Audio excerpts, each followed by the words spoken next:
Good morning. I thank Mallika and KSOS for this opportunity. And after 3 beautiful talks by 3 beautiful colleagues, so I'm taking you a little step forward. So whatever I am telling, I don't have personal experience, but we should know what is happening in the field of keratoconus, because in the last 2 decades, there is a paradigm shift in the management and diagnosis as well as treatment of keratoconus. So there are management expansions. Whatever we are heard are what we can do in our setup, but there is something else happening elsewhere. So this is called a stromal. These are all examples. Many more are happening, and I am giving you three or four examples of further steps, like stromal regeneration. We all know that keratoconus affects 85% of the corneal stroma and the Bowman's layer.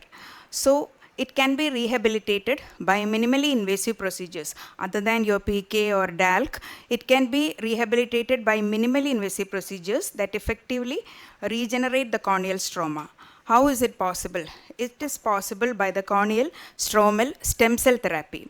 This can be done in advanced keratoconus. So how they are doing is autologous mesenchymal stem cells in the form of suspensions containing the quiescent autologous adipose derived adult stem cells are obtained by elective liposuction, and these are transplanted into a mid-stroma by the femtosecond assisted lamellar pocket in the patients with advanced stage 4 keratoconus, so that stromal regeneration is happening. And this adipose tissue derived adult stem cells were capable of surviving in vivo, showing a perfect biointegration without any clinical inflammatory response or rejection, generating new collagen production within the corneal stroma. This is the example they are showing, this anterior ASOCT picture. You can see, can you appreciate this? This is a hyper-reflective line in which the stem cells, that lamellar pocket and the stromal regeneration is happening. And after 12 months or 1 year follow-up, you can see the stroma has thickened, and this line has also broadened. So it has nicely biointegrated into the stromal tissue. Another procedure is the stromal keratophakia, that is xenogenic using animal products. This is an innovative xenogenic stromal keratophakia technique using a bioengineered cell-free porcine construct, which is double cross-linked. The porcine construct is made up of medical grade type 1 porcine dermal collagen to mimic the human corneal stroma with abundant type 1 collagen, and it is double crossed to improve the strength and stability of the implantable hydrogel. So this hydrogel is implanted using femtosecond pockets, and the stromal keratophakia is done for the stromal stiffening. Then gene therapy is also happening. The recent advent of next generation sequencing has significantly advanced the ability to accurately sequence any genome of interest with reduced time of cost. These are the genes, genetic mutations that is happening, examples of genetic mutations happening in the keratoconus patients. And also everywhere else, artificial intelligence also has a major role, as corneal tomography and ASOCT are the two most common modalities used in screening and diagnosing keratoconus. These images are most commonly used to train and develop the AI algorithms for keratoconus. And AI has also shown to be able to efficiently predict the local progression of the keratoconus. And coming out to our day-to-day practices, these are the challenges we sometimes come across. Sometimes a pregnant lady will come, and I have burned my fingers because without knowing that she was pregnant, CXL was done many years before, and finally she was an NRI patient, and after many years she came to me with a central stromal thinning. But she was happy because she was having 6/9 vision as a pinhole effect, but I was scared seeing her cornea. So proper history is important. And how do we tackle pediatric keratoconus? That is also important. And also finally I will tell you the CXL in thin corneas. In pregnancy, as Dr. Nimmi was telling, there is increased estrogen and progesterone, thereby weakening the collagen, leading to progression of the disease. And also there will be slight transient corneal edema, and they will have discomfort while wearing contact lenses due to the dry eyes and changes in the corneal curvature and fluctuating refraction. So all these should be kept in mind, and avoid cross-linking. No procedure should be done in a pregnant and a feeding mother due to lack of data on the safety and potential risk to the fetus. Also, procedures like PKP or INTAX should be typically postponed after pregnancy and lactation. Even RGP and scleral lenses may need periodic refitting. And pediatric keratoconus. Pediatric keratoconus onset before 18 years of age is less common, but it is more aggressive than the adult keratoconus. There is also a genetic component because it is commonly seen in conditions like Down syndrome, Marfan syndrome, and collagen tissue diseases.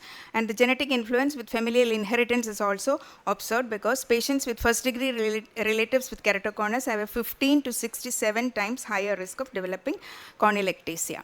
So what are the challenges? Because they are coming late to us, also late diagnosis, and they will progress faster. There is unsuccessful conservative care. Way back in 1959, chronic eye Ridley had described that chronic eye rubbing and atopy as a risk factor for keratoconus was described. So control of the eye rubbing behavior, which may not be possible sometimes. Accurate tomography also may not be possible, and follow-up also should be, maybe they will lose for follow-up for many years. So adult, comparing with the adult and the pediatric keratoconus, at the first diagnosis itself, it will be in a more advanced stage. Morphology of the cone also will be different from the adult because the cone will be more centrally placed and so lesser irregular astigmatism, and the pediatric patients maintain a good binocular single vision until both eyes are affected. That is why they present later, and the both eyes will be asymmetrically affected. And the patient and the parents may not be knowing because the non-dominant eye may be progressing without the patient noticing a change in their visual acuity. It is only when the dominant eye deteriorates, they become more symptomatic and they seek help. And also ocular aberrations generated by the irregular cornea may be partially compensated by the internal ocular structures and the high accommodative power present in the younger age. That is why they are presenting late to us. Highlights in pediatric cornea keratoconus management are: keratoconus in children is more prevalent and occurs at younger age in Asian countries including India. Corneal cross-linking has been found effective in arresting the progression of keratoconus in children. So corneal cross-linking should be considered without waiting. Even for the first visit, without documenting progression, you can advise cross-linking. Conventional Dresden protocol is effective in stabilizing keratoconus, but if you want to cut short the time, then accelerated cross-linking also is found to be equally effective. Transepithelial and other CXL are safer but less effective than conventional or accelerated protocols, and CXL should only be performed after treating children with active vernal keratoconjunctivitis. And complications like corneal opacity, edema, sterile infiltrates, and even microbial keratitis have been reported. Due to rapid progression and severity, higher risk of acute corneal hydrops leading to increased corneal transplantation is more, and the tomography may not be very accurate, but high resolution OCT and the higher frequency ultrasound can detect the epithelial thickness changes, stromal, and the corneal thickness changes, which may be more sensitive in diagnosing keratoconus in the early stage. So the thing is, you have to pick them up early. And other procedures like intracorneal ring segments are not commonly used due to the aggressive nature of the disease, frequent eye rubbing, poor patient compliance, and unpredictability of the results. I have only 1 more minute. Shall I continue or? So what about treating borderline or thin pachy? When the corneal pachymetry after removing the epithelium, if it is less than 400 microns, the endothelial cytotoxicity threshold is reached. So there is a chance of endothelial burning.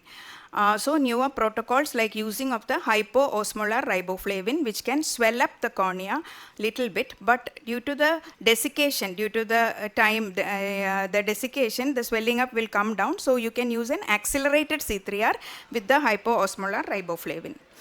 Also transepithelial, without removing, in thin corneas you can do a CXL without removing the epithelium, but you have to use some enhancers, because the riboflavin will penetrate only when the epithelium is off. So other enhancers like dextran, EDTA, BAC and trometamol can be used to increase the penetration of the riboflavin. Also, the riboflavin is an excellent molecule for iontophoresis. So this is a process which can assist cross-linking. A negative electrode is kept on the cornea and a positive electrode is kept on the forehead, and a minimal power is generated so that the riboflavin will be absorbed on the stroma. Also, other techniques for thin cornea are the lenticule assisted CXL and the contact lens assisted. The stromal lenticule removed during the SMILE procedure is placed over the cornea, and the riboflavin is soaked, and then irradiation is done. But the potential limitations of these techniques are the reduced oxygen availability for CXL, and the CXL may not be effective as your other normal procedures. Thank you. Thank you, Dr. Aneeta, for that insight.